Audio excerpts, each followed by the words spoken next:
Good evening, everyone. Thank you for coming. My name is Sharon Lassar. I'm the director of the School of Accountancy. And this evening we have a wonderful program ahead of us, and I want to say a couple of thank yous before we get started. And first, I want to thank our Board of Trustee member, Margot Gilbert-Frank, for coming, making time this evening. And I want to thank my advisory board, which is in the first couple of rows here for the School of Accountancy. Mary Medley, and also Greg Anton, who is chair of the American Institute of CPAs, for coming this evening. We have a very pertinent issue to discuss this evening, and my final thank you is for Sheila Weinberg. Sheila will be introducing our speakers, and I want to thank her and her institute for sponsoring this evening's event. Sheila is the founder and CEO of the Institute for Truth in Accounting. Truth in Accounting, what does that mean? She started her institute to encourage private and public entities to produce financial statements that are clear, comprehensive, and transparent. And her mission really started with the federal government, which is the topic for this evening, to encourage the federal government to be the leader in issuing financial statements that provide all the information that our legislators need to make good decisions. And it's a struggle. She moved on to states and even local governments, and you may have picked up in the lobby the financial state of the states, and also a trifold on the state of Colorado. And she looks at the financial statements produced by these governments and turns them into financial statements that are clear, comprehensive, and transparent, so that you as taxpayers and the legislators who need this information to make decisions have numbers that mean something that they can work with. And from that, we get to have a picture of just what the true state of our states is. So as I said, tonight's topic, though, is the federal government, and so I want to turn this over to Sheila to introduce our speakers. Sheila.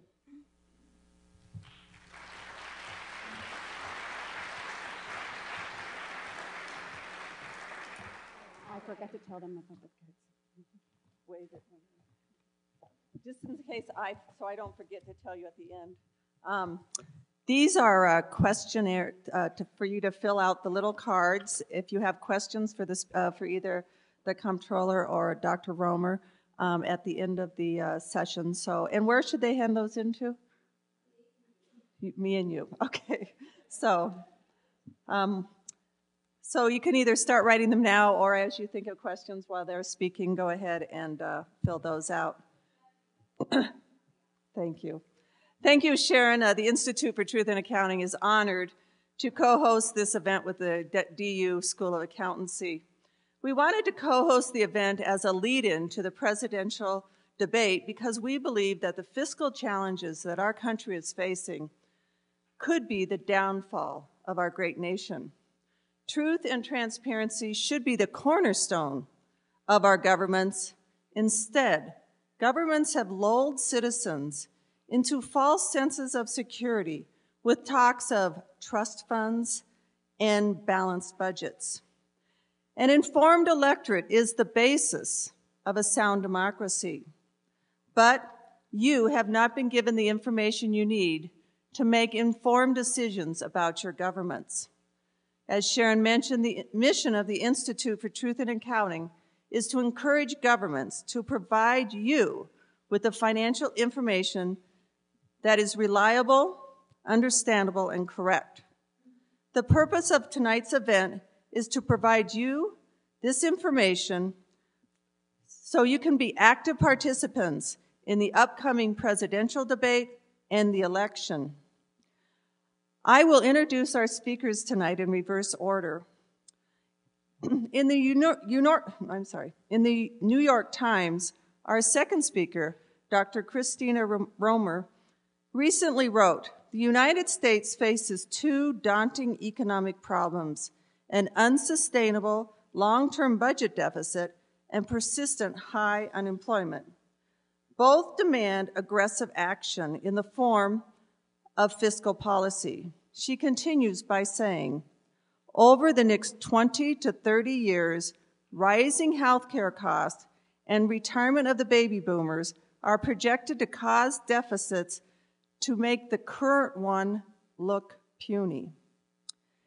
At the rate we are going, the United States would almost surely default on its debt one day."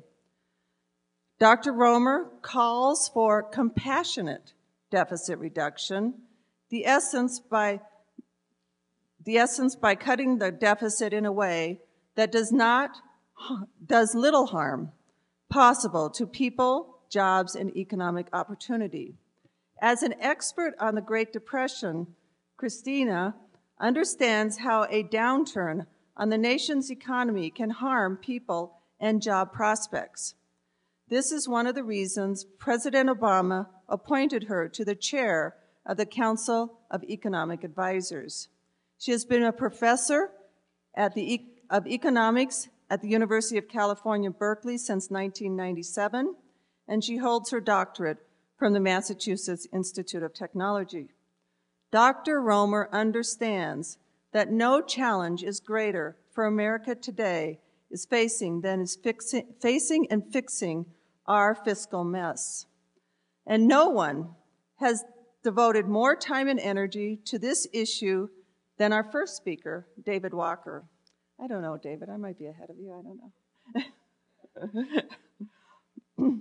He has truly walked the walk, visiting 49 states to educate the public on the dire straits of our finances and to ask them to pressure our elected officials to do their job and find solutions. He's the constant voice of reason. On numerous television shows, you might have seen him on 60 Minutes, The Daily Show, or The Colbert Report. David's bio underscores his commitment to restoring fiscal sanity in this country. He currently serves as the founder and CEO of the Comeback America Initiative, a nonprofit that promotes fiscal responsibility and sustainability.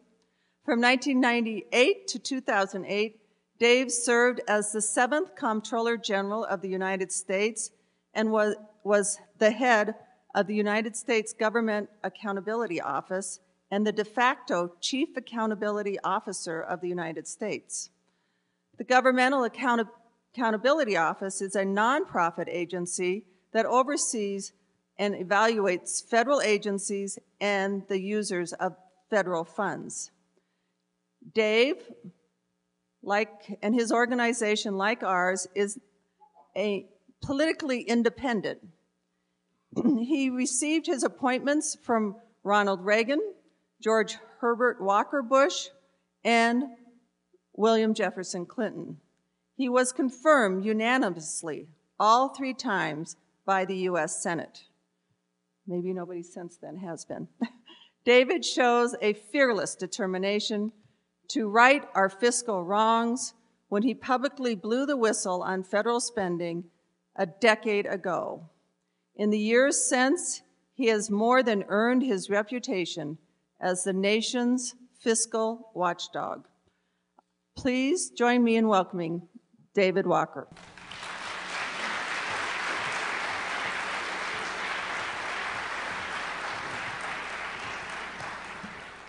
Sheila, thank you for that kind introduction. Thank you for the to the University of Denver.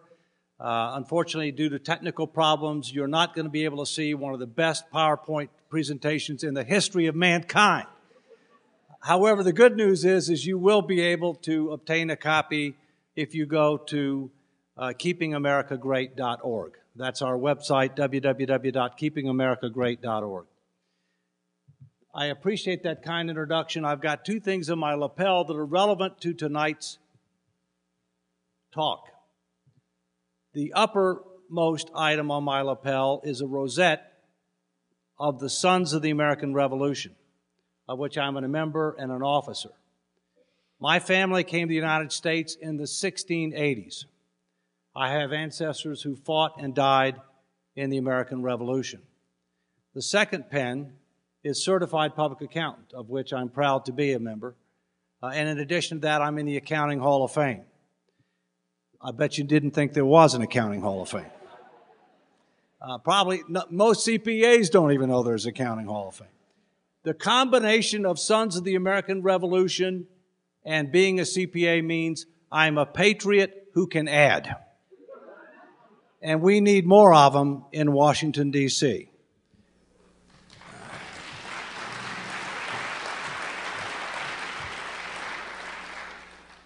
In my view, we live in the greatest country in the history of mankind, but we're not as great as we think we are. We face a range of serious sustainability challenges that threaten our future position in the world, our future standard of living at home, our future national security, and our future domestic tranquility. One of which is the deteriorating financial condition of the United States. There are many others, but tonight's topic is focused on that.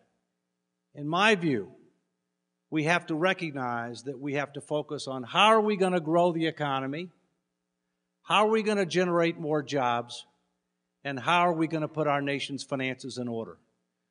Those individually are critically important issues, but they are interconnected and they are interdependent. And in my view, this presidential election, as well as election for other federal offices such as Senate and House, ought to be focused on those three issues. Who can do the best job on growing the economy, generating jobs, and putting our financial house in order? We have short-term challenges that we have to address, and we don't want to go over the so-called fiscal cliff, which would be the expiration of all the tax cuts as well as the imposition of across-the-board spending reductions, because if we do, consensus opinion is that we will return to recession and exacerbate our unemployment and underemployment problems. At the same point in time, we must avoid that cliff while recognizing the reality that we are not exempt from the laws of prudent finance. You cannot spend over $1.40 more than you take in, charge it to the credit card, and not expect to have a day of reckoning at some point. And in addition, the Federal Reserve, in trying to help us in the short term by buying our debt and now announcing quantitative easing 3, so-called QE3, they are doing things that generate short-term gain with regard to keeping interest rates down, with regard to keeping mortgage rates down, trying to help the economy, but their short-term actions represent additional risk over time. You cannot self-deal in your own debt indefinitely. It's a giant Ponzi scheme that will unravel at some point. But one of the reasons that the Federal Reserve is doing what it's doing is because the Congress and the President have not been able to work together to deal with fiscal policy, which is tax and spending. And this is not a new issue. This has been that way for the last president as well as the current president. Let me give you some statistics. In 1912, 100 years ago, the federal government was 2% of the U.S. economy. This year, it's 24%. It's 12 times bigger. And it's scheduled to go to 37% by 2040, absent a change in course. And that spending is a bipartisan problem. You can look at it on the graphics if you get a chance to do it and see that it's been a problem for a long time under both parties as it relates to Congress and the President, and it's really spun out of control in 2003 when three things happened in 1 year. Individually, they're irresponsible. Collectively, they were reprehensible. First, second round of tax cuts. We couldn't afford them. We had already returned to deficits. Secondly, we invaded a sovereign nation without declaring war and without paying for it, known as Iraq, and my son fought as a Marine Corps officer in Iraq. And thirdly, Medicare prescription drugs was passed, added $8 trillion in new unfunded obligations when Medicare was already underfunded $20 trillion. 3 irresponsible actions, and things haven't gotten much better since then. In 2000, we had $5.6 trillion in debt. We just passed 16. But that lowballs the problem. As you walked in and as you walk out, you will see the only U.S. financial burden barometer that we created, which takes official government documents, financial statements of the United States, Social Security and Medicare trustees reports, and I was a trustee of Social Security and Medicare from 1990 to 1995, Congressional Budget Office projections of the deficit for this year, and applies a simple principle called math. Adds the numbers, and it is growing by 10 million a minute, 100 billion a week. Our total liabilities and unfunded promises are now almost $70.6 trillion and growing by $10 million a minute, $100 billion a week. So the truth is, our problem is much bigger than the politicians claim. It's growing rapidly by doing nothing, which Washington has become very adept at. Here's the good news. If we do a so-called grand fiscal bargain next year, the debt clock won't come down $1. But this could come down tens of trillions of dollars, even if the changes are phased in over a number of years, because it's a discounted present value dollar number. It's not just current spending, it's projected spending on a number of important programs. We need to do that. 100 years ago, Congress controlled 97% of the federal budget. This year, they control 33% and declining. The 33% includes all of the express and enumerated responsibilities envisioned by the Founding Fathers under the Constitution. National security, national defense, homeland security, federal judicial system, Congress of the United States, et cetera, et cetera. The 33% includes all investments in our future and all investments in our young people. That is not a prescription for prosperity. Government has grown too big, promised too much, lost control of the budget, and waited too long to restructure. But it's not too late. We must restructure. We must follow the examples of Australia, New Zealand, Canada, Sweden, and other countries who faced difficult challenges in the 1990s, rose to meet those challenges, made tough choices, and now they're in a much better position than we are. Talk about truth in accounting.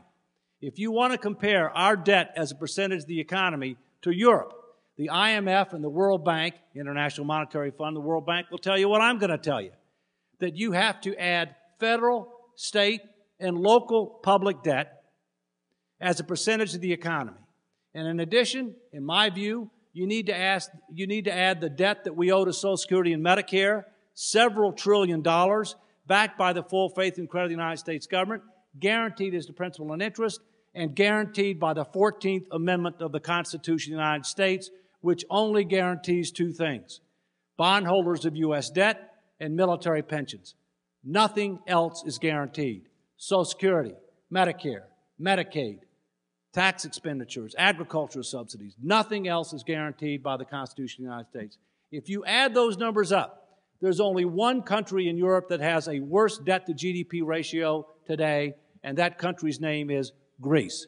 And I would respectfully suggest we don't want to follow their example. But the problem is not where we are today. The problem is where we're headed. Based on no change in course, government will go from 24% of the economy to 37%. Deficits will get worse because, as Dr. Romer knows, 10,000 people a day are eligible to retire into Social Security and Medicare. Health care costs are still growing way too rapidly. Those two items, combined with our outdated tax system, will cause us to have third world nation debt levels in the not too distant future. You know, a lot of times people talk about the long term. The long term is here. We cannot wait any longer. This presidential election must focus on the economy, jobs, and fiscal responsibility. The debates need to be substantive and solutions-oriented so that the American people can make an informed choice about who to support, irrespective of party label, and I'm a political independent, so that whoever wins will have a mandate to act. Because if you win and you don't campaign on the issues, you do not have a mandate to act. And the only way that we're going to defuse this ticking debt bomb is if two things come together. Number one, extraordinary presidential leadership who will build the case that we're on a burning platform, we have no choice but to change, provide a set of principles and values and a way forward, call on the American people through using the bully pulpit to put pressure on Congress, members of both parties, to work with the president to be able to defuse this bomb before we have a problem. And then secondly, the first three words of the Constitution, we the people, we come alive, we pressure our elected officials to act, to work on a constructive basis, and if they fail to, you throw them out. Because right now what we have is we have a republic that is not representative of or responsive to the public. It is dominated by special interest, and it is dominated by career politicians who may or may not have had a real job, but once they get elected, they don't. And they want to keep it for life. Now, let me transition. Solutions. I'm now on day 15 of a 34-day National Fiscal Responsibility bus tour. But before I get into solutions, let me ask, does anybody think we don't have a financial problem at the federal government level? Please raise your hand. So far, we are unanimous in every place that I've been. So the question is, what do we do from here? What do we do from here? I would respectfully suggest when you face a challenge of this size and significance, you must be guided by a set of principles and values that get people to look longer, broader, and that bring divergent factions together. I'm going to propose 6. That when we address this, it's going to mean spending reductions and additional revenues, because both parties are responsible for growing government the size that it is and for promising too much, and we've waited too long to solve it just on the spending side or just on the revenue side, and we can't grow out of a $70 trillion hole. It would take double-digit real GDP growth for decades. It's never happened in the history of this country and isn't going to happen. So, 6 criteria. First, we need pro-growth policies. We need to grow the economy to create more opportunity, to deal with our unemployment situation and underemployment situation, and to generate more revenues. The other reason we need to grow the economy is because our objective should be to try to get debt as a percentage of the economy down to a reasonable, sustainable level. And to do that, you have to have fiscal responsibility to keep the debt from growing too fast, and you want to grow the economy faster than the debt is growing. That's what happened after World War II. We had debt over 100% of GDP. It went down into the 30 percentiles, and we didn't pay off a dollar of debt. Now, we're going to have to make tough choices beyond that. So, pro-growth. Secondly, socially equitable. We need a solvent, sustainable, secure social safety net in this country. We need to take care of those who are truly in need, the disabled. We also need to make sure that we don't increase the poverty rate in the United States. Thirdly, culturally acceptable. It's got to envision a size and a role of government and a level of taxation that the American people will support both today and over time. Understand one thing.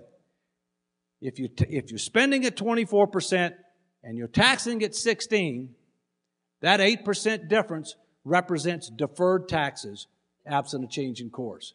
There is no free lunch. And you young people who are here, guess who's going to get the bill? So, pro-growth, socially equitable, culturally acceptable. Number 4, the new 4-letter word in Washington, math. You have to have a plan that's based upon reasonable, sustainable assumptions. If you're trying to balance the budget or stabilize debt to GDP, the math has to work. Number 5, politically feasible. You got to pass the House, simple majority, no minority rights. You can cram down the minority party in the House. Not saying it's the right idea, but you can do it, and it's been done plenty of times. You have to have at least 60 votes in the Senate unless you use budget reconciliation, which I'm not going to go into now, but if somebody wants to ask me, I'm happy to do it in Q&A. And you have to get the signature of the President of the United States. And then number 6, and it may sound like a subset of number 5, but it's not. You have to have meaningful bipartisan support. You have to have meaningful support from the opposition party. Because if you don't, the reform won't be sustained over time. And if you don't, the American people won't view it as being fair. So in summary, pro-growth, socially equitable, culturally acceptable, pass a math test, politically feasible, and meaningful bipartisan support. How many people believe that that's a reasonable framework to evaluate options? Please raise your hand. High. Okay. How many people don't? Please raise your hand.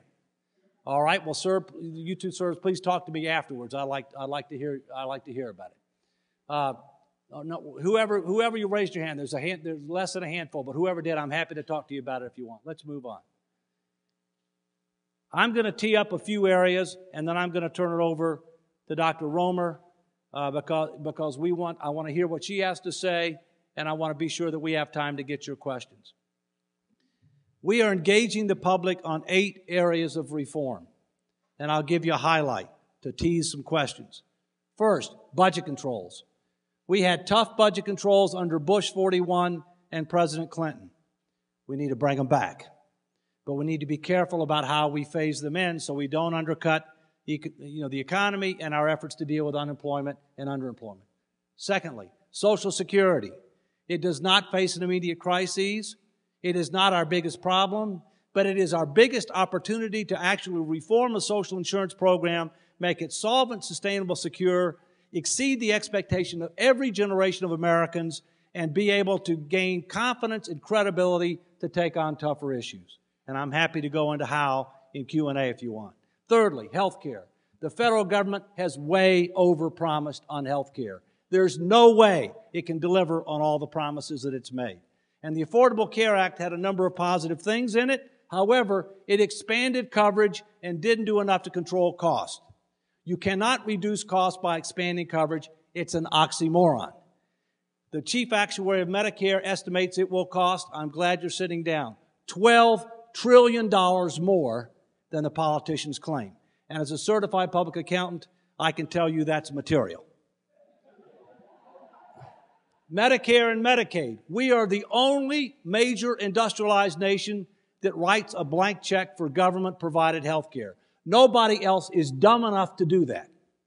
Not even Sweden, that has socialized medicine cradle to grave, does that. In addition, we pay for activities rather than evidence and outcomes. And furthermore, we subsidize people who voluntarily sign up for Medicare, B and D. 95% of people who sign up for Medicare's B, outpatient physicians, and D, prescription drug programs, 95% get a 75% taxpayer subsidy, irrespective of their income and wealth. It's one thing to have universal opportunity. It's another thing to have universal subsidy. Defense. I was on the Defense Business Board for 7 years. There's plenty of opportunity to reduce defense spending without compromising national security. The Pentagon is a bloated bureaucracy. Believe it or not, by law, the military planners do not have to consider cost if they deem something to be a requirement, quote unquote. Substitute the words wish list. We still have too many bases. We have to rationalize our base structure, and we have to rationalize our compensation practices. Taxes. How many of you prepare your own taxes by hand without using software? Please raise your hand. There's not many of us. I do, not because I'm a masochist, but I do it to be able to challenge elected officials and other policymakers to do the same thing because they couldn't do it. And if they had to do it, we'd have tax reform in a year. We need a simpler, fair, more competitive system that generates more revenues to pay our bills and deliver on the promises we intend to keep. And I'm happy to come back to that in details in Q&A. Management 101. We've been in business 225 years since the Constitution of the United States was ratified. 225 years. And we still don't have a plan, a budget, and performance metrics. And we wonder why we have a problem. Last question, and then I'll put it to a close. How many of you believe our political system's working just great? Please raise your hand. All right, now let the record show nobody raised their hand on that one. okay? Look, we have a dysfunctional democracy. We have a republic that's not representative of or responsive to the public. We need redistricting reform, integrated and open primaries, campaign finance reform, and term limits. In summary, we're a great country, but we've got some serious challenges. We need to know where we are we getting better or worse, and how do we compare to our competitor countries. When you do that, we're above average in many things, we're below average in too many. We're below average in K through 12 education. We're below average in healthcare outcomes. We're below average in critical infrastructure. We're below average with regard to our fiscal condition. We need to recognize reality. We need to wake up. We need to learn from history. We need to learn from others. We need to start making tough choices, and we need to start in 2013. The president, whoever that is, needs to do their part, and the first 3 words in the Constitution have to come alive, and we have to do our part. I promise you, I'll do my part. All that I ask is you do yours, and just keep in mind, this is not just an economic and a fiscal issue. This is an ethical and a moral issue, because we are mortgaging the future of our children and grandchildren at record rates while reducing investments in their future at a time that they're going to face a lot tougher competition. That's irresponsible, it's unethical, it's immoral, and it must stop. And I speak for my 3 grandchildren who were too young to vote. Their voice is not heard. I'm their voice. Dr. Christina Romer. Christy, please.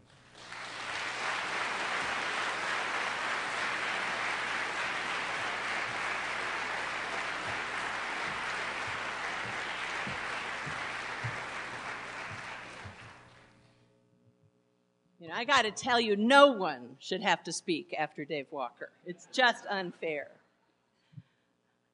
I have to tell you that without a doubt, this was the easiest speaking invitation to accept. In an election season where it seems like most of what we're fighting over is whether the president was talking about businesses or roads when he said, you didn't build that, or whether Mitt Romney is or isn't a major outsourcer at Bain Capital, here at the University of Denver, they wanted to take an hour and a half or 2 hours and talk about the federal budget deficit. If that isn't a reason for hopping on a plane, I don't know what is. And I am truly delighted to be here and participating, delighted to share the stage with Dave and with Governor Lamb. Right off the bat, I should tell you that I agree with almost everything you just heard. So if you were expecting to see fireworks this evening, I'm afraid you're going to be sorely disappointed. I couldn't agree more that the deficit is a terrible problem, and we need to do something dramatic to deal with it very soon. Now, you'll see that Dave and I don't agree on all of our policy prescriptions, but you know what I can promise you? We could sit down in a room, and I bet you very quickly, I'm not sure if it'd take more than a day or not, we could come up with a solution to our long-run budget problem that we could agree on, right? And I think that is a really important point, because while it may not make for very great theater this evening, for everybody who's really worried about the budget deficit, you should find that incredibly encouraging. And actually, I think our experience parallels what we've seen with a lot of the bipartisan fiscal commissions that have been coming out with plans in the last couple of years. When experts from the 2 parties sit down together, they can almost always come up with a consensus set of recommendations. And what's really striking is how similar that consensus set of recommendations tends to be. Now, Dave's done such a nice job of spelling out sort of what the big picture issues are. It's nice for me. I don't have to feel the same pressure to be comprehensive. So what I'm going to do is elaborate on some of the points of his presentation that I agree with most strongly, discuss where I think we might have some different perspectives, and I think importantly, because this is an election year, because the University of Denver is hosting one of the presidential debates, I'll try to give you a little sense of where I think the 2 presidential candidates stand on some of the issues that we've been talking about. To the degree that there's an overarching theme to my views about the deficit and the fiscal situation, it's that, of course, there's no question we need to deal with it. I think where there is a question is how we deal with it. right? And what I'm going to argue is that it is critical that as we reduce the deficit, we be very conscious that we want to do it in a way that minimizes the damage to the economy, that, as David put it, it protects the most vulnerable in our society, and for all the students in the auditorium, that protects economic growth and economic opportunity for all of us. And the way I like to put it, and the way I put it in the New York Times column that Sheila talked about, I like to say I'm in favor of compassionate deficit reduction. Okay, so what makes for a compassionate deficit reduction plan? All right, well, one huge issue involves timing, and that's something you've already heard some about. You know, as Dave described, I think our budget problems are fundamentally long-term in nature, right? The current deficit is big, but we understand that. It's big today in large part because the unemployment rate is high today. When people are unemployed, their incomes are low, and they tend to not pay many taxes. But the overwhelming problem that we face really hits kind of 10 or 15 years from now, when the retirement of the baby boom generation, combined with rising healthcare spending per person, just leads to huge budget deficits even when we're back at full employment. It's these longer run projections that keep the experts up at night and are what we need to fix. All right, and what I'm going to suggest, and it's again something very similar to what you'll read in Dave's proposal, what we need is what I like to call the bold two-part fiscal plan. Part one is serious, comprehensive deficit reduction. And I mean, it fires on all cylinders. It's absolutely going to have to hit defense spending, non-defense spending, entitlement spending, and it's going to have to include additional revenues. But I think most of all, it needs to be bold enough not to just get us through the next 10 years, which is what policymakers in Washington tend to always focus on, but in fact bold enough to get us through the next 30 or 40 years when the problems are so much bigger than they are in the next 10. Importantly, these kind of deficit reduction measures that I'm talking about are going to be with us for a long time. We're not talking about temporary reductions in spending or temporary tax increases. These are going to have to happen year after year after year to actually deal with our deficit problem. Part two of that bold two-part plan is, in fact, additional temporary help for the economy right now. You know, the American economy today just isn't strong enough to undertake or to face the kind of big budget reduction that we need.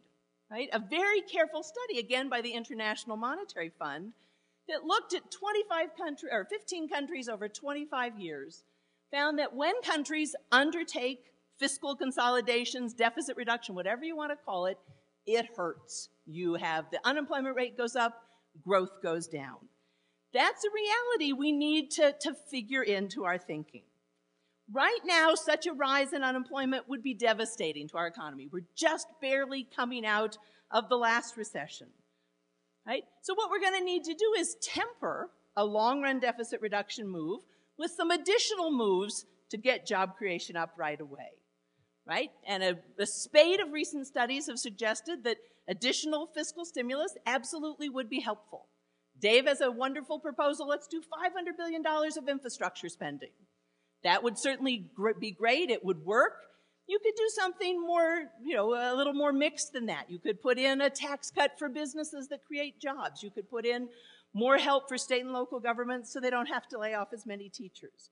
The important point is that deficit reduction that's this long-term, going to be with us for a long time, also needs to be countered in the very near term with some additional help to the economy. Why is this important? Well, first of all, it absolutely is the more compassionate approach, right? Think of how devastating it'll be for the businesses and the individuals who have been through hell in the last 4 years because of the recession to be hit with another recession, right? That's something that this economy just can't stand and the people in this country just can't stand.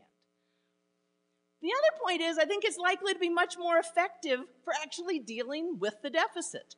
One of the things that I worry a lot about is the longer unemployment stays high, the more chance that it stays permanently high.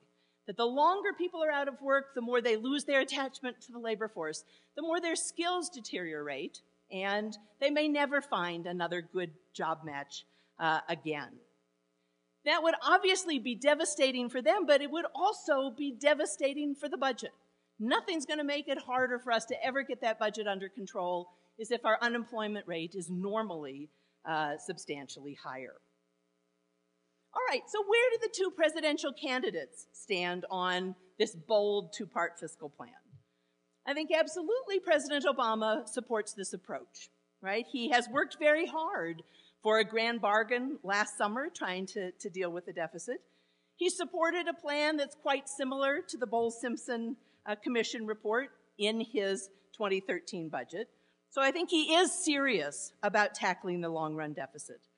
But he has absolutely proposed that we have another significant round of jobs measures, what he called the American Jobs Act, to try to also help to get unemployment down quickly. Quite frankly, I'll tell you, I think the president isn't quite as bold on either part of the bold two-part plan, the deficit reduction or job creation, as I would urge him to be. But he's definitely in the right ballpark. One of my biggest concerns about a possible Romney presidency is that I'm not sure he would temper deficit reduction with near-term job creation measures. He's been so critical of fiscal stimulus, I can't see him doing something bold like the $500 billion of infrastructure on top of his deficit reduction plan. Okay, so that was my point number one. We need to temper deficit reduction with some near-term job creation measures. The second big idea, or the second, I think, piece of compassionate deficit reduction is that additional revenues do have to be part of the package, and that those revenue increases need to be done in a way that doesn't redistribute tax burdens toward the middle class. So why do revenues need to be part of the equation? Well, the simple answer is the long-run deficit problem is so big, there is no way you're going to solve it unless you work on every margin.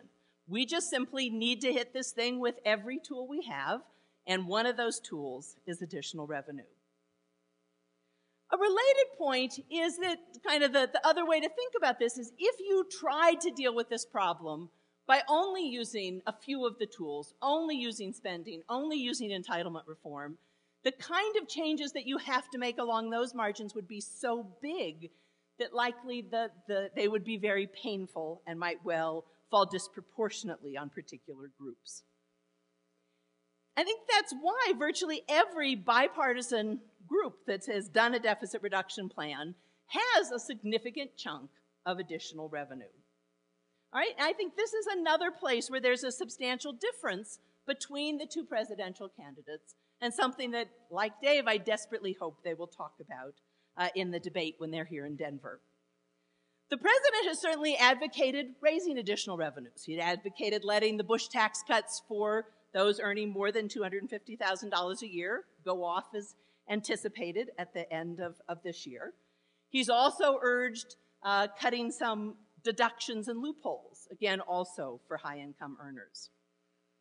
Now, Governor Romney so far has said that he would not have any revenue increases at all.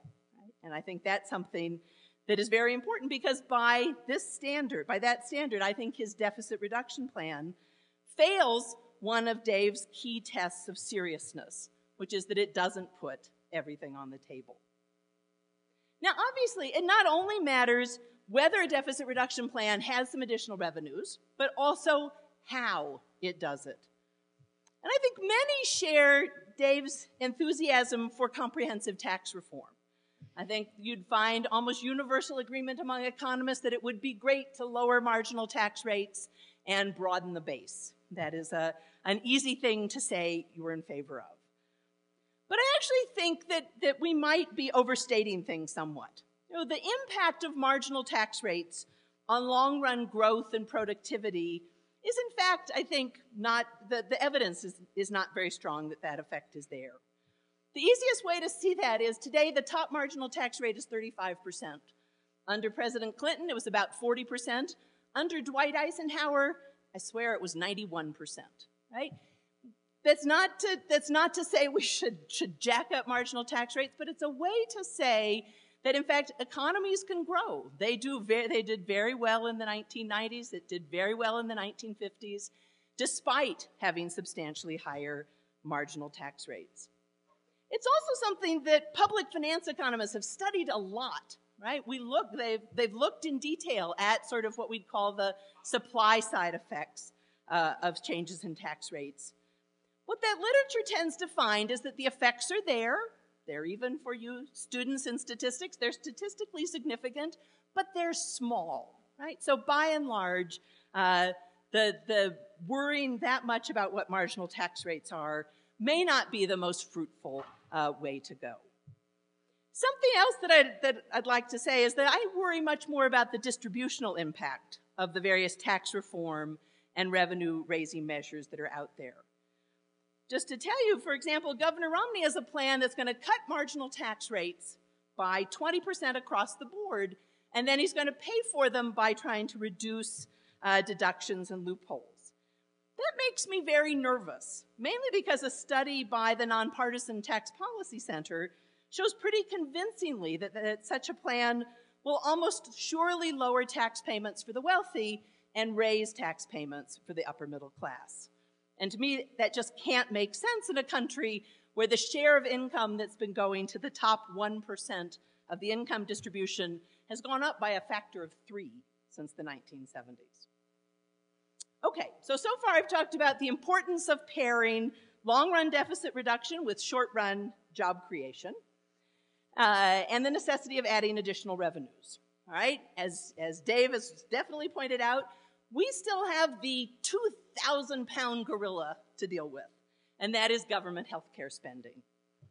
Government health care spending, Medicare and Medicaid, is the main source of our terrifying long-run budget predictions. And trying to deal with our long-run budget problem without doing serious reform in this area is a bit like trying to lose weight without cutting down on calories. You can do everything else right, and because you haven't addressed the fundamental driver, you're not going to succeed. So we're absolutely going to have to make fundamental changes in this area. But again, I think it's helpful to come back to the guiding principle of compassion in figuring out what we should do. For example, a number of people have been quite critical of the Affordable Care Act. And certainly Governor Romney and many of the Republicans in Congress are clear that they want to repeal it. Well, I think we need to keep our eye on what the act is likely to accomplish. Most fundamentally, the Congressional Budget Office predicts that it will reduce the number of uninsured Americans by about 30 million. It's already had a dramatic impact in this area by requiring that insurance companies allow parents to keep their kids on their plans until they're 26. I simply don't believe that the only way we can solve the budget deficit is to go back to a situation where 30 million people either go without medical care or get it at taxpayer expense through emergency rooms. Moreover, despite the criticisms, the Affordable Care Act actually did make an important start at slowing the growth of healthcare spending. And that's just not me speaking, that's the Congressional Budget Office that tells you it will absolutely reduce the deficit in the first 10 years, and their prediction is over the next 10 years it will reduce the deficit even more. Now, one of the things you might be interested in, there's been a lot of discussion in the news recently that the Affordable Care Act found $716 billion of savings in the Medicare program. Now, Governor Romney has vowed to restore all of that spending. And that's one I just honestly don't get, because one of the largest savings came from cutting reimbursement rates for the Medicare Advantage program. And that's just a program where seniors can join a health maintenance organization instead of traditional Medicare, paid for by the government. Now, I find this a particularly interesting case and a story I love to tell because the staff of the Council of Economic Advisors, where I worked, did one of the studies that showed that reimbursement rates for Medicare Advantage were much too generous and that they could safely be cut without jeopardizing care. In fact, it turns out that the very same people cost $3,000 more on Medicare Advantage than they did on traditional Medicare, and they were no happier with their care. Insurance companies were just making a killing, right? And so I feel very strongly that by restoring that spending, what Governor Romney would be advocating is basically wasting $150 billion of taxpayers' money. Exactly what we need are more cost-saving, efficiency-increasing changes like that one, not fewer of them.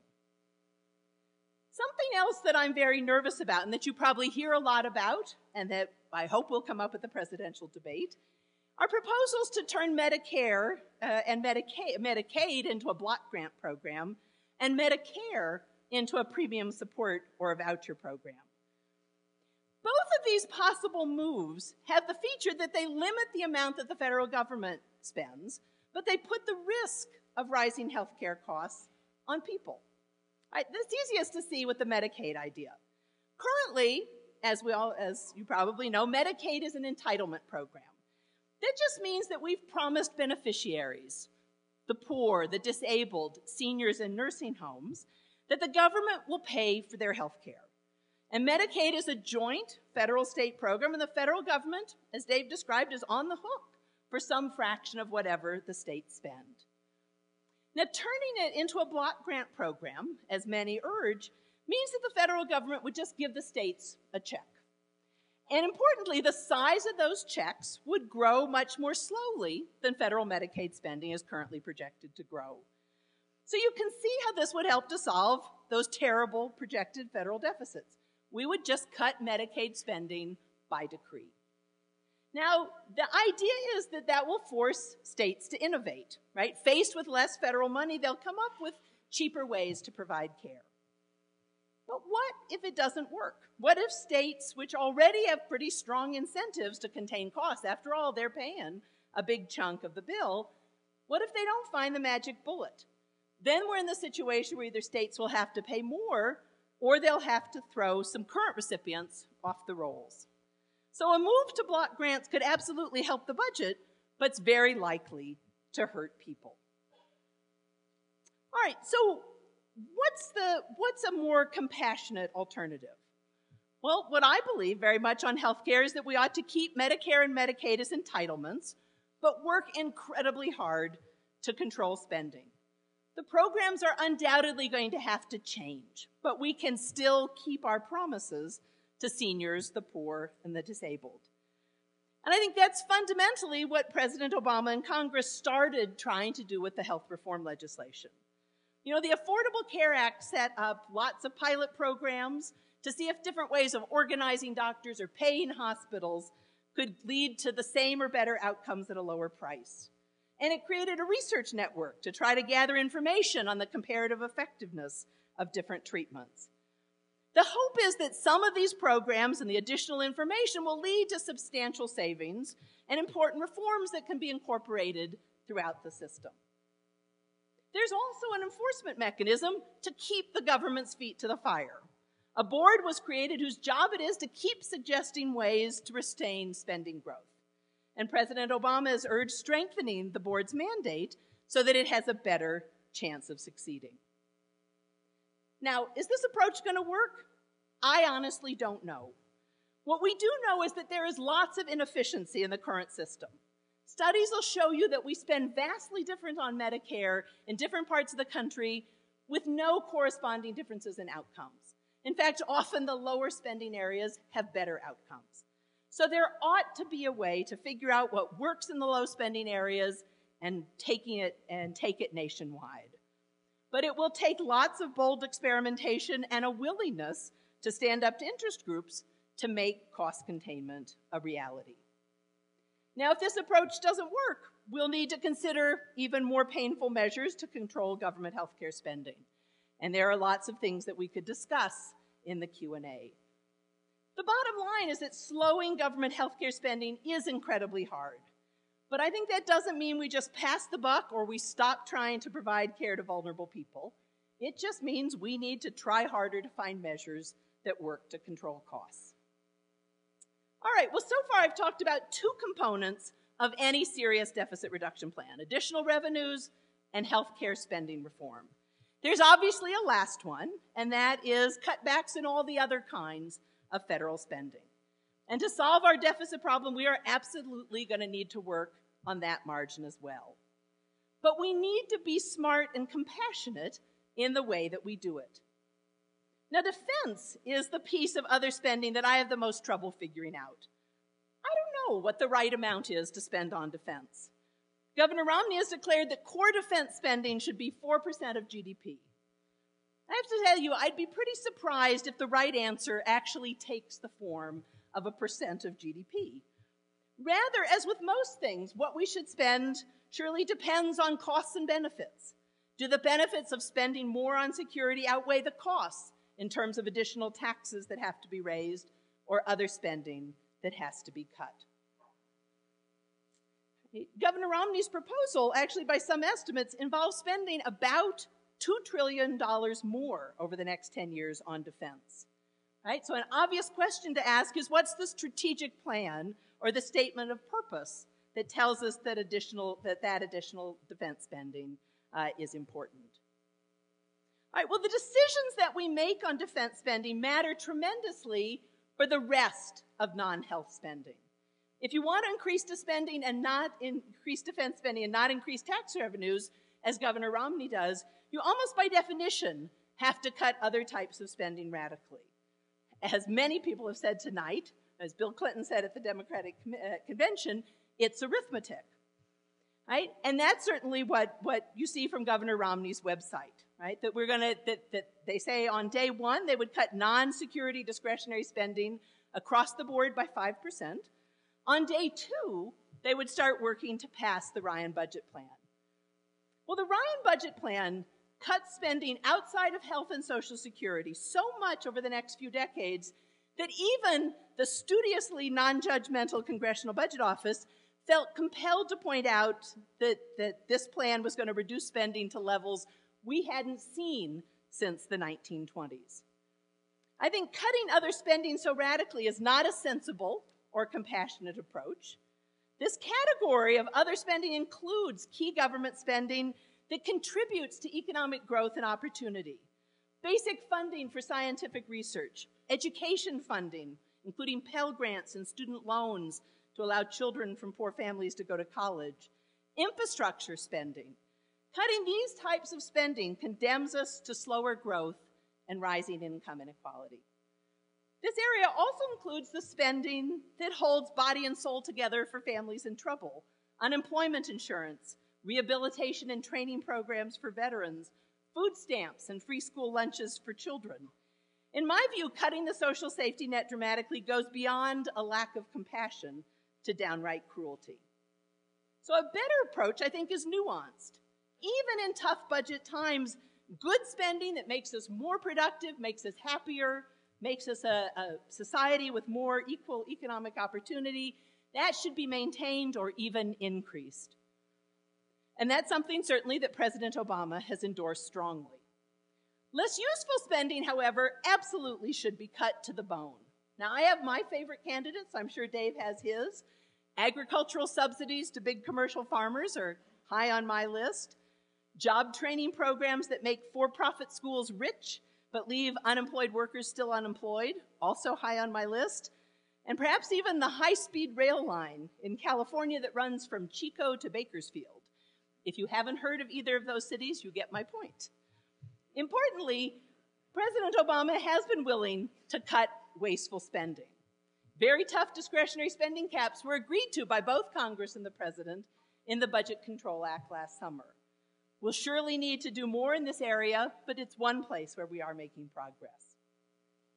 Well, to finish, let me just come back to where I started this evening. Like Dave, I think 2013 has to be the year that we finally take on the federal budget deficit. The problem is enormous, and the bond markets are not going to be tolerant forever. Moreover, the solutions are going to be unpleasant. Anytime you're talking about cutting spending or raising revenues, there are going to be people who are going to be less happy. But my plea is that we do these difficult things in a way that minimizes the pain to people, jobs, and our economic futures. You know, many politicians and pundits act as if deficit reduction is only real and effective if the pain is harsh and immediate. But any mother will tell you that is just plain silly, right? There is no point in ripping off the Band-Aid when gently easing it off accomplishes the same thing with far fewer tears. Exactly what I'm urging is that we reduce the budget deficit gently. I think that's not only the approach that's the most likely to accomplish what we need to accomplish, it's also the approach that's going to protect, I think, what we value most, our growth, our equality of opportunity, and the basic decency of our society. Thank you.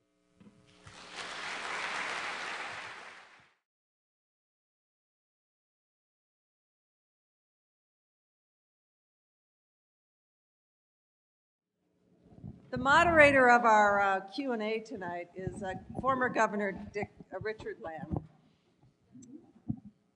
He is not a newcomer to fiscal responsibility issues.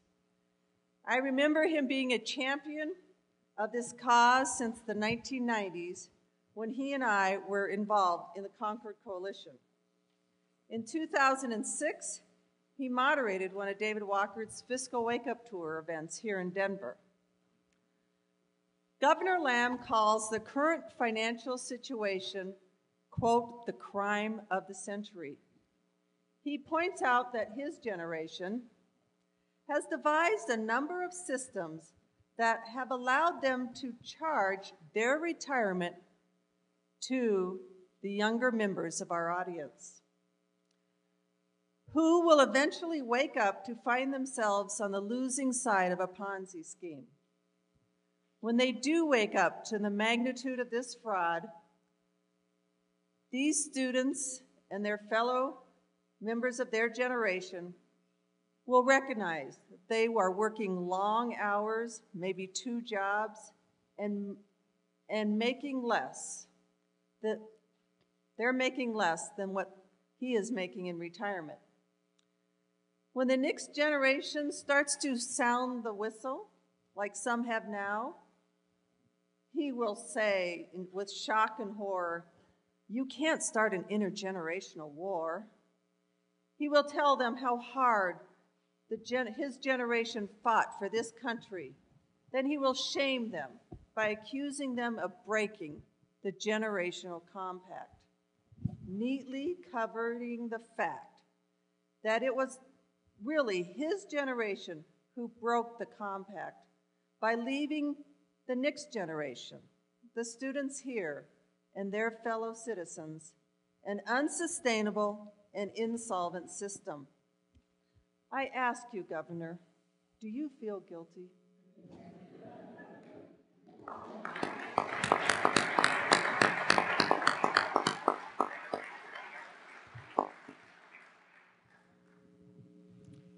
Sheila, thank you and for all the good work you do and all the dedication you bring to this subject, which applies to our 2 speakers too. Do I feel guilty? Yes, I feel guilty. I inherited the world's largest creditor nation. I'm leaving my children the world's largest debtor nation. I inherited a savings society. I'm leaving them a spending society.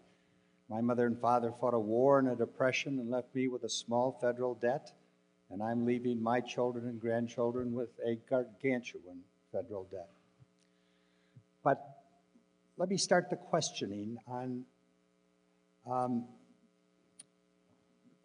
to our speakers. The IMF said that a country's really in trouble when its debt gets equal to its GDP, but the numbers you've given us are far in excess of that. Are we even within reach of being able to solve the magnitude of the problems you described? Oh, absolutely. I mean, first, there's a lot of ways to keep score. One way to keep score is public debt to GDP. On public debt, federal only, we're 75%. If you take total government debt, if you take total federal debt to GDP, which is the national debt clock, we're already over 100%. But as I said before, that doesn't count off-balance sheet obligations. It doesn't count state and local obligations. Look, it's not too late. There are a number of different plans that have been put forward that show how you can get debt as a percentage of the economy down to a reasonable and sustainable level by 2020 or so. And that's what our objective ought to be. Our objective ought to be debt as a percentage of the economy, and getting it to a reasonable, sustainable level over a reasonable period of time. Yes, can I just add, I absolutely agree. We have a terrible problem, and like Dave, I want everyone to be, fired up, worried about this, voting about this issue. But the other thing to keep in mind is I actually get quite unhappy when members of Congress quickly say, oh, we're just another Greece. Well, we're not another Greece, right? Greece has been in default half of the last 100 years, right? They have a history of not paying their debts. Why is it that the United States can be in the mess that we're in and we are still viewed as the safest place to invest? It is because we have a history of facing up to our problems eventually. And, right now the United States is borrowing at the lowest interest rates in our history. And I think that is a tribute to the previous generation and the fact that we have a very strong, good reputation for paying our debts off. And I think what all of us are expressing is we want to make sure we stay that way. And the way to stay that way is in the coming year, we actually finally sit down, suck it up, and do what we have to do. Governor, the only thing I would say there is, I think we're in a bubble on interest rates, but the different kind of bubble. We're the best-looking horse in the glue factory. But being in the glue factory is not a good place. Europe has a lot of uncertainty, and I agree we're not Greece. We've got a lot more time, but we're not exempt from the laws of prudent finance. But we're self-dealing in our own debt. There are four sources of buying our debt right now. The Federal Reserve, by far, number one. They're purchasing about 70% of our new debt. That's self-dealing. Secondly, China. Thirdly, Japan. Fourthly, OPEC nations. And the reason they're there is because they have positive trade balances. So they need to do something. Eventually, market forces will come to bear. And when they do, for every 1% increase in interest rates, we have to pay $160 billion a year in additional interest, for which we get, as we say in the South, shinola. Nothing. So we're going to let you get to another question. The Federal Reserve is a really important issue. And I think this is one of the few places where we might disagree.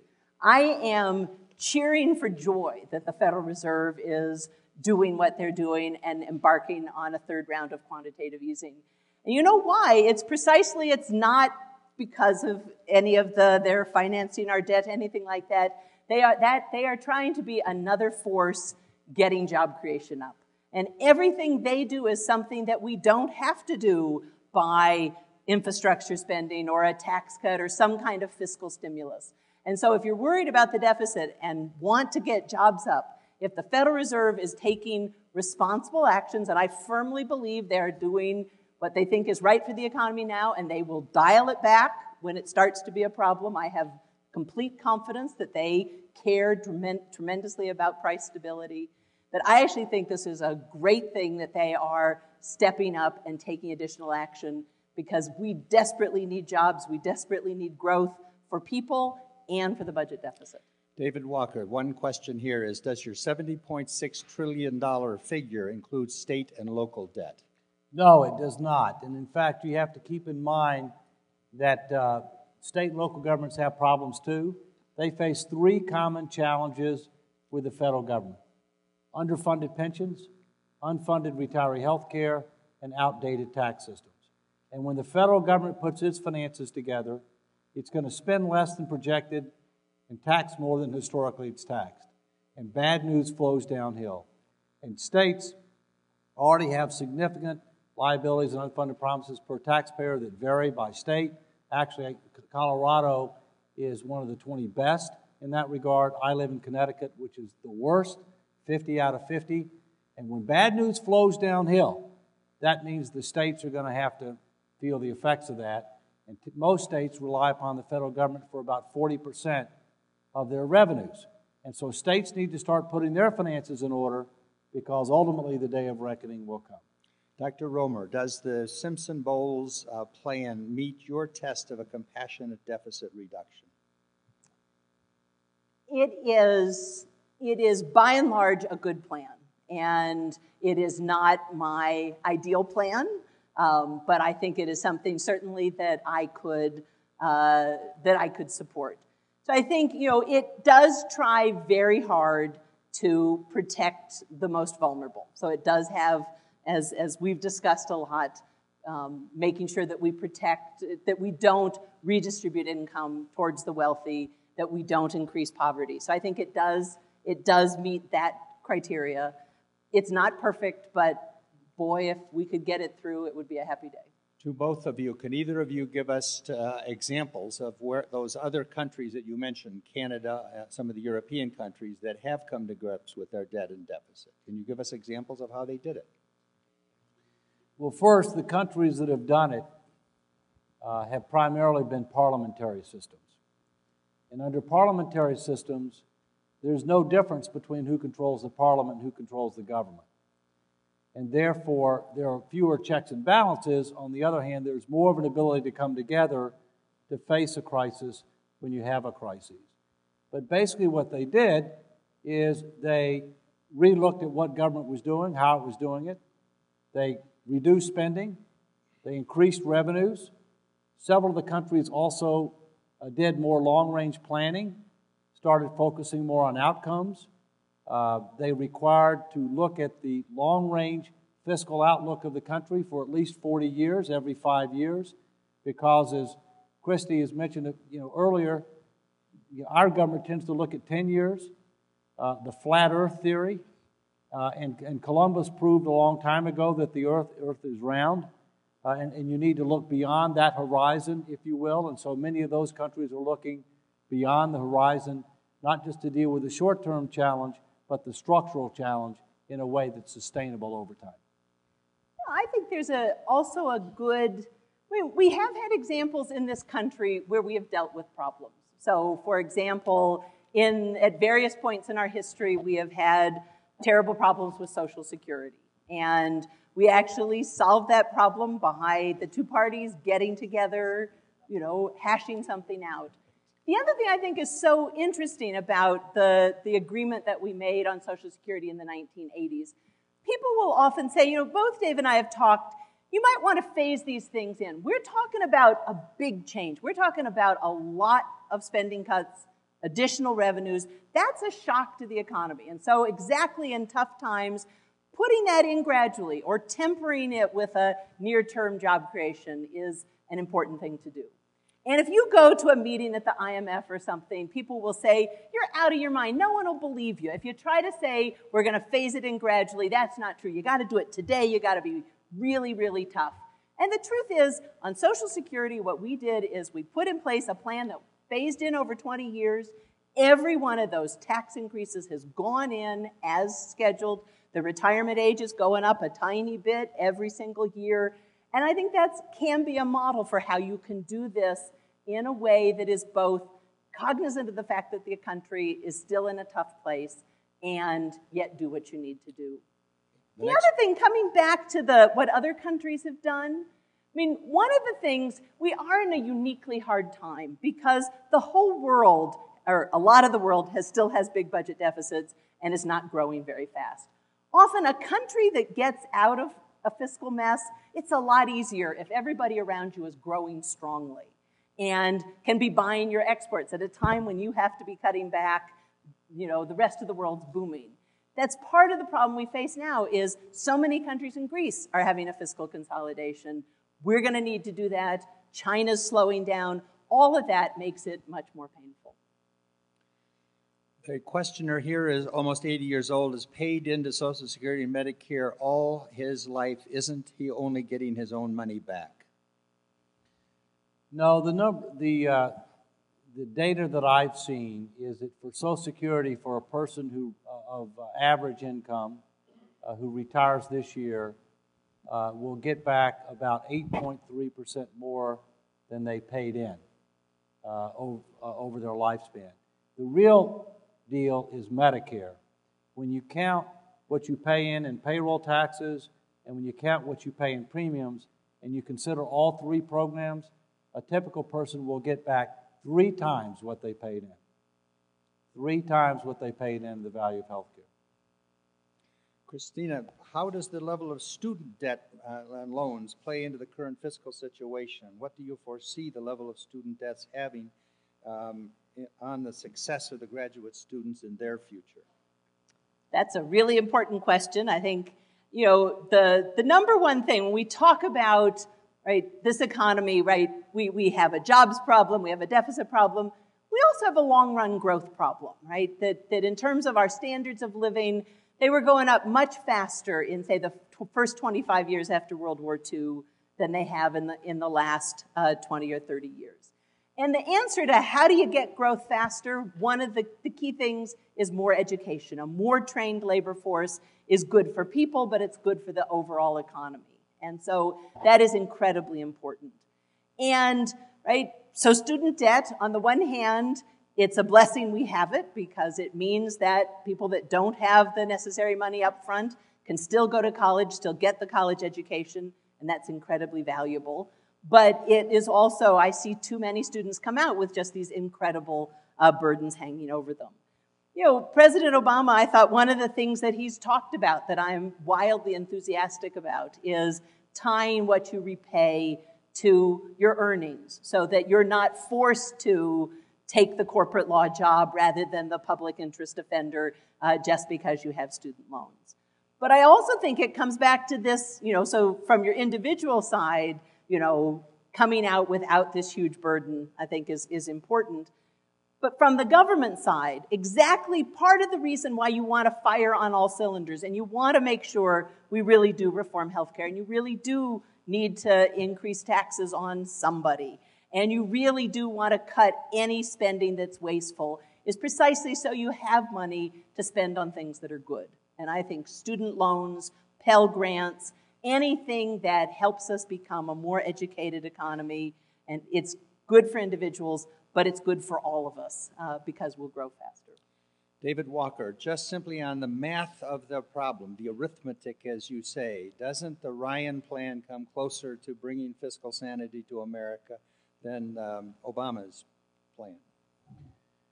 Well, first let me say that neither the Ryan plan nor the Obama plan nor the Romney plan, for what we know, meet all 6 of the criteria. I think that's important to state. Mathematically, the answer to the question is yes, but again, the math is only one of 6 tests, and we really need to focus on all the others as well. I would say right now, President Obama's plan presumably is his budget. The problem with that is it's been rejected unanimously by the Senate and the House in the last 2 years, so therefore there is no plan. On the other hand, with Ryan, he's the vice presidential candidate, not the presidential candidate. And if Romney wins, he will be president, he will decide policy. What he's laid out does not have enough specificity to fully evaluate it, but some of the things that he said, frankly, the math doesn't work. And so I think that's why it's so important that in the debates, in particular the one that's going to be here in Denver, the first one on October 3rd, which is about economic and domestic policy, that there be more substance and solutions so that we can more effectively evaluate these candidates and decide how to vote. I just have to jump in there because I actually disagree strongly that the Ryan plan actually is more serious. I think one of the key things, so it cuts taxes, right? Any serious plan to actually deal with the deficit is going to have to raise some additional revenue. A second thing that really bothers me about it is that it assumes that by cutting taxes, you're going to get faster growth.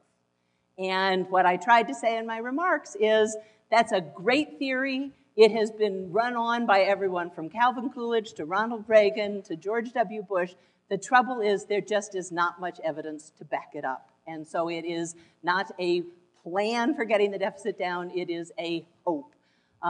And the third is the kind of cuts that the Ryan plan has in non-healthcare, non-Social Security spending are enormous, right? That what it is proposing over the next 4 decades is shrinking the government really back to what it was like in 1900 or at least in 1920. I don't believe for a minute that that's where the American people want to go. So if you want a test of what's going to actually get through Congress, or could ever actually become the law of the land, I think that just fails that test dramatically. David? Very quickly. I believe that we can solve our problem in a way that meets all 6 criteria that I laid out at a level of federal spending that is less than we're spending today, Sure. but with a level of taxation that is higher than what our historical average has been. How you achieve those spending reductions and when matters, and how you achieve those additional revenues and when matters.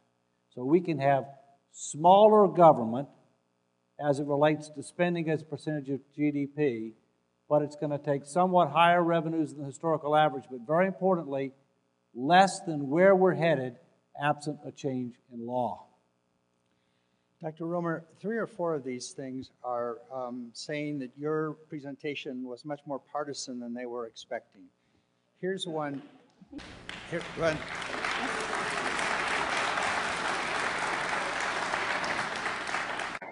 Respectfully, Dr. Romer, your entire presentation was equivalent to President Obama's campaign ad. I don't understand. Please, let me get through this. I'm not doing this to embarrass. It's a valid question here. I don't understand how an approach tried in 2009 to 2012 has vastly increased the federal debt is the right path of fiscal responsibility, either short-term or long-term.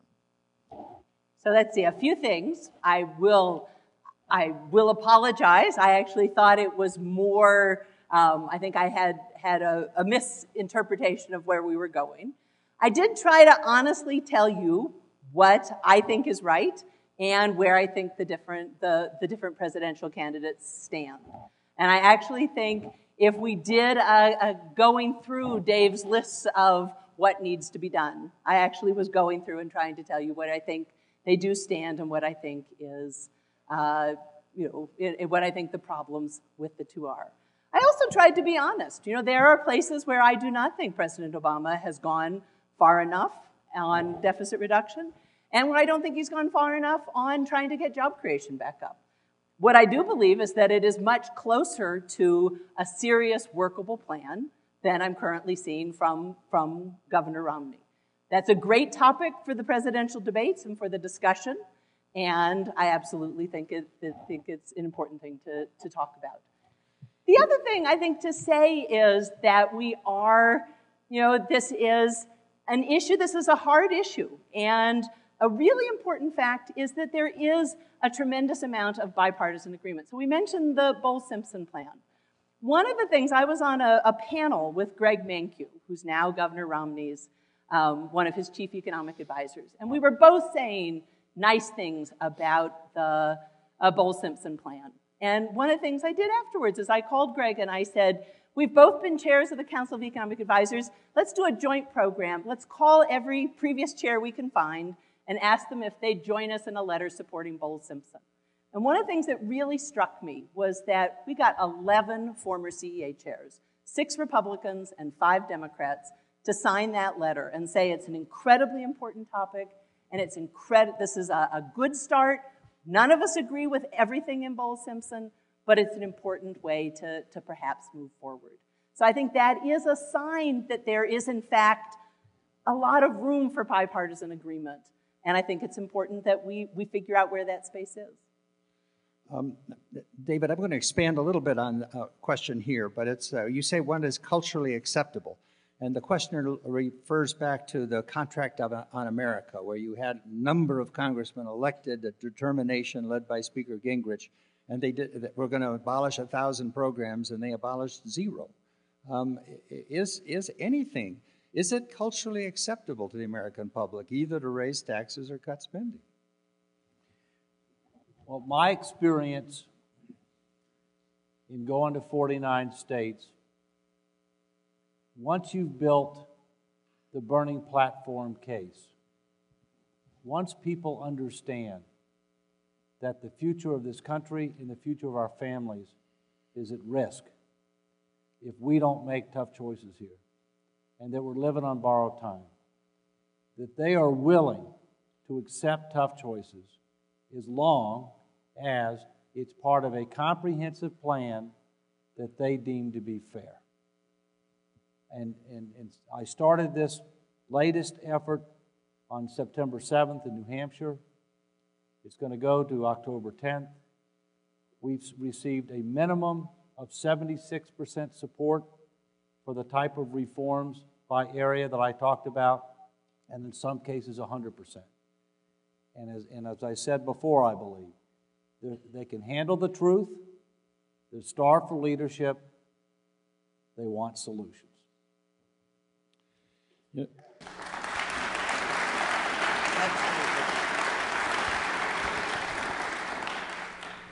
There's a number of compliments to you both about being economic Paul Revere's for the problems the country is in.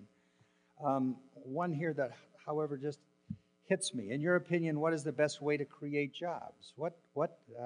You talk about increasing the economic growth, but that seems to have been much more unattainable than we had thought it was three or 4 years ago.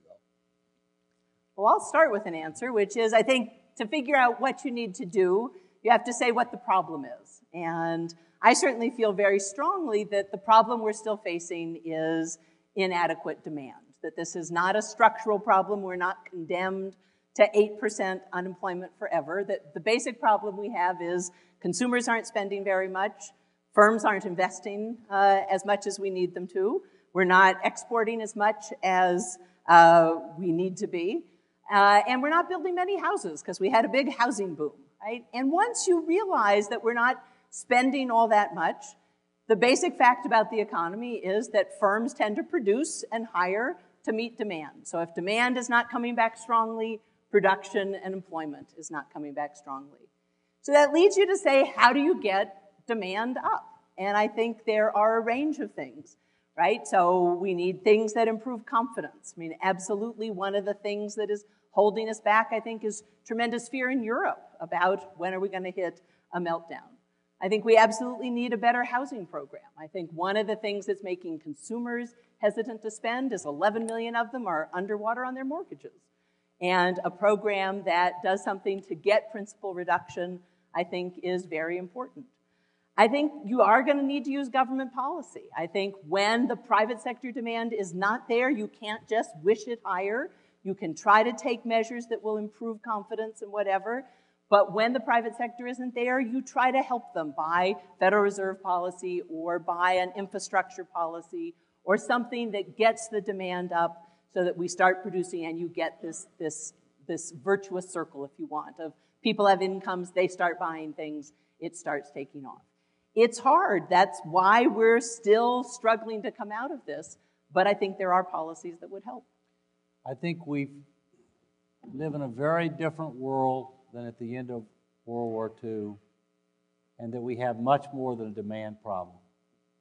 I think we have a number of structural problems. At the end of World War II, we were over 50% of the global economy.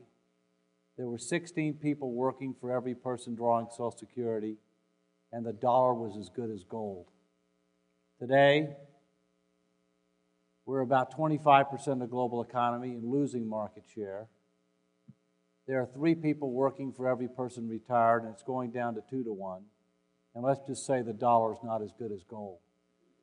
If you look at our performance in K through 12 education, we're not top 25 in the world. If you look at the state of our critical infrastructure, we're about number 25 in the world. If you look at how much of our budget is focused on investment versus consumption, it's declined and declining.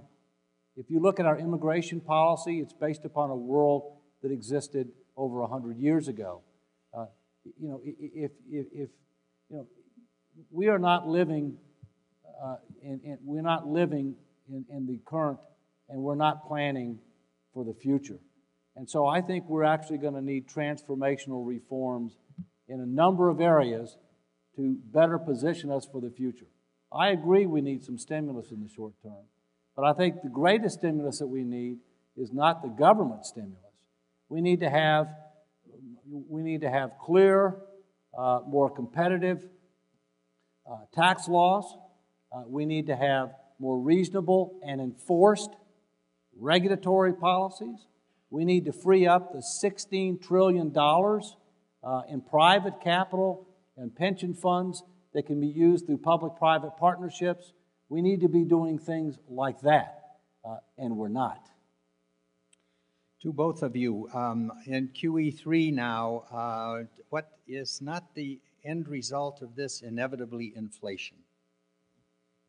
Absolutely not. I think the fundamental thing that economists will tell you is the main determinant of inflation is the state of the economy. That when do you get inflation going up? It's when unemployment is below the normal level of the economy. The normal unemployment rate by most accounts is about 5.5%, maybe 6%. At 8% unemployment, you're not about to have a bunch of inflationary pressure. And indeed, we've been in fact seeing inflation come down gradually over the last year or so. So I think the main thing is that it is not at all inevitable. I also expressed before, I think the Federal Reserve absolutely is deeply committed to price stability. They have talked very much about, they've taken extraordinary actions. It's appropriate for the state of the economy. They've also said, when it's time to dial this thing back, we've done the tests, we know how to do it, we will absolutely do it. And I absolutely trust them to carry through. I don't think there's much risk of wage-based inflation in the short term, in part because of high unemployment, higher underemployment, and we now live in a global economy. But we're experiencing commodity-based inflation, and yet the way that we count the Consumer Price Index doesn't consider a lot of those commodities. I think in the short term, I'm not concerned. And I have a lot higher degree of confidence in the Federal Reserve changing course in a prudent manner than I do in the Congress and the executive branch getting fiscal policy right anytime soon in a prudent manner. I do, however, believe that over time, absent a course correction, that our current fiscal and monetary policies over time would be inflationary, absent a change in course. Combining a couple of these questions, one of them, the average 401k plan was published the other day. Between people 55 and 64 was something like $54,000. Would you both discuss this whole question of retirement? We have the three-legged stool, and all three legs, the questioner says, are in jeopardy. Baby boomers aren't saving enough, Social Security's got a problem, so few private pensions. As a former trustee of Social Security and Medicare and a former Assistant Secretary of Labor for Pensions and Health, I'll start with that. Look, Social Security is the foundation of retirement income security. We need to reform it to make it solvent, sustainable, secure. It needs to be a base-defined benefit program, but it should be supplemented, and I add that word, underline that word, supplemented, with an additional savings account on top. Only 50% of the full-time workforce has a private pension plan. Most of those are in defined contribution plans with like 401k, where the individual bears the investment risk. We have the lowest savings rate of any major industrialized nation. So we need to have policies that recognize those realities. By the way, one of the reasons that the private pension coverage has been stagnant at 50% of the full-time workforce for 40-plus years is because healthcare costs are out of control. And employers manage on total compensation, and healthcare costs are part of total compensation. So to the extent that healthcare costs are going up dramatically, that means pension coverage is stagnant, and that means wage growth doesn't go up as fast. And so we have to really look at what are the fundamental drivers, what are the systemic problems, and we have to treat the disease, not just the symptoms. I would just add, I think for coming back to this issue of the overall health of the economy, because I think the number one thing that's going to matter to anyone is, does this economy get going again? Because that's a big part of what determines the value of your 401k and what determines the value of your house, which is the way that most people save in this country. And so the kinds of actions that I've been talking about that can try to get growth going faster in the short run, I think is very important for also the stability and the health of people's retirements. I think that is something to think about. On this issue, I mean, I will agree that the big picture about, is this a temporary demand problem? Is it a structural problem? You know, I think, why is unemployment at 8%? That is absolutely because demand is still low. Do we have problems we have to deal with? Absolutely. This country always does. We're always an evolving economy, and we absolutely need to be changing the composition of what we produced from less consumption to more exports and more investment. That's obviously, I think, something we have to make big changes in the economy. But I guess I want to end certainly on a note of optimism. Just as we've said, we can absolutely deal with this deficit if we can just get our act together. I feel very strongly we can get this economy going again. Its best days are not behind us. I think it's going to take good leadership. It's going to take good policies. It's going to take every single business and every single worker in this economy, you know, doing that much more and working that much harder. But I think it would be a shame for people to leave this thinking that we're all doomed and there's no hope in the world. We have big problems. We can absolutely solve them. A couple of these point out that at least the likely political outcome of November would be Obama reelected, the Senate stays Democratic, the House stays Republican. How can compromise come out of that any better in the future than it has in the past? Well, I will say that one of the concerns that I have is if that's what the lineup is, and if you look at what 2014 looks like, the odds are very high that the Republicans will take the Senate in 2014 if they don't take it in 2012. And my concern is, what does that mean with regard to the ability to get a deal done? Because if the Republicans are likely to take the Senate in 2014, they may want to hold out, because if the Republicans have the Senate and the House, whether it's 2012 or 2014, even if President Obama is still president, they can use budget reconciliation to push bills to the president and force the president to either sign or veto them. And so, you know, it's not just a matter of what you want to do, but the numbers matter. And we're not going to know what the environment's going to be until after the November elections. It's pretty clear that the Republicans will control the House, possibly by a smaller margin. It's not clear who will control the Senate, and it's not clear who the president will be. I think the one thing that makes, I mean, it's a funny thing to say makes me optimistic, but it's the fiscal cliff, right? The fact that we have a forcing event is the one thing that makes me think we might get to a solution sooner rather than later. Because, as is, I think, pretty well known, on January 1st, all of the Bush tax cuts expire for everybody. We've got, you know, there was another $1 billion that was done in the Budget Control Act that was just supposed to be a hostage for further negotiation. That kicks in. It goes on. We're talking about $500 billion or more of fiscal contraction on January 1st. That has a way of focusing the mind. And I do think that we may be at a unique opportunity where everybody can't just say, I don't want to deal with it. And they're going to have to deal with it to some degree. And that may be a window of opportunity. Are too many people on public assistance, public subsidies of various types? I'll take a stab at this, since it has been something very much in the news. You know, I actually think that we have a social safety net for a reason, and that there are a lot of people in this country that are having a very hard time. And I, for one, am thrilled that we have a way to make sure that there is food on the table and that they have health care.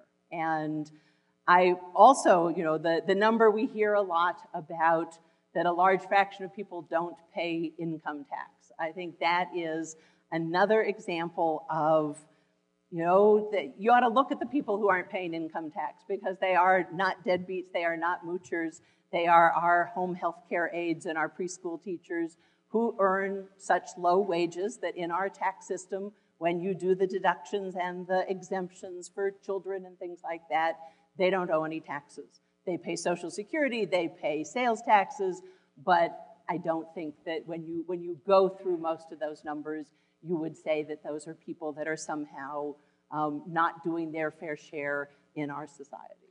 I feel strongly that we need a solvent, sustainable, secure social safety net. I feel strongly that we need a somewhat more progressive tax system. I believe we have too many people on public assistance, and there's abuse of current public assistance programs, especially in the area of disability, but not solely there, and that you cannot have, in a democracy, 46 or 47% of individuals not paying any income tax when the income tax funds all or substantially all of the constitutional roles of the federal government. You need to have more people with skin in the game. At some level, you shouldn't have to pay income tax. I agree with that. But it's not 46 or 47% of tax filers.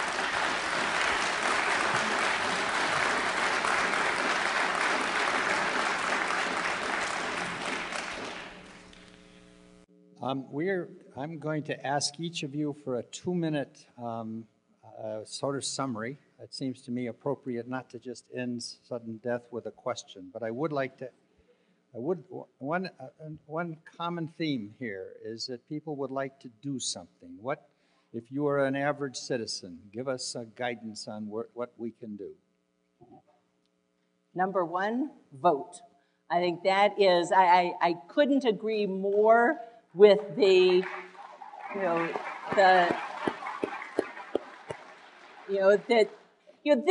deficit. What strikes me is it is a unique issue to the degree to which the people are out ahead of the policymakers. I think when you do the polls, when you do any of that, when you talk to people, they are deeply concerned, and they don't understand why their representatives in Congress aren't as concerned as they are. And I think the way to convince them to listen to you is to say that is what you care about, you're going to vote on that, you want to know where they stand on it, and then you need to carry through. Vote, but vote based upon who you believe can do the best job growing the economy, generating jobs, and putting our financial house in order. And be more involved than just voting. Go to these forums, push these candidates for substance and solutions. Use the Serious 7 brochure that's out here that has serious questions for serious candidates to try to help you be able to make a difference, hold people accountable for what they say they're going to do. In my personal view, anybody who signs a special interest pledge that says that I'm not going to raise taxes or I'm not going to reform Social Security and Medicare need to be pressured to rescind and reject those pledges. They are part of the problem. They're not part of the solution.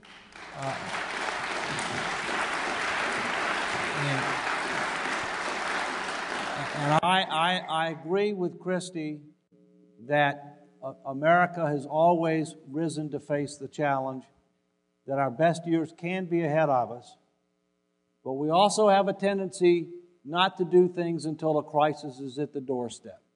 And that was the case with Social Security, and that was the case with World War II, and that was the case with a number of things. We cannot wait for that this time, because if we have a debt crisis in the United States, it's a global depression. It shouldn't be that way. It doesn't have to be that way. And if you and I and all of us do our part, it won't be that way. Thank you.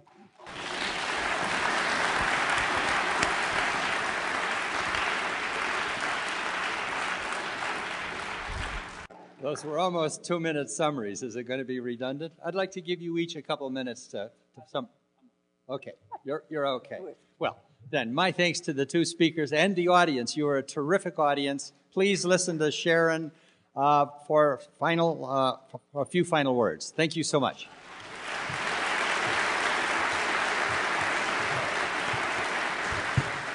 Thank you, Governor Lamb. Thank you, David and Christy. Really appreciate your time tonight. We have a cell phone that was left on the registration table if you're missing that.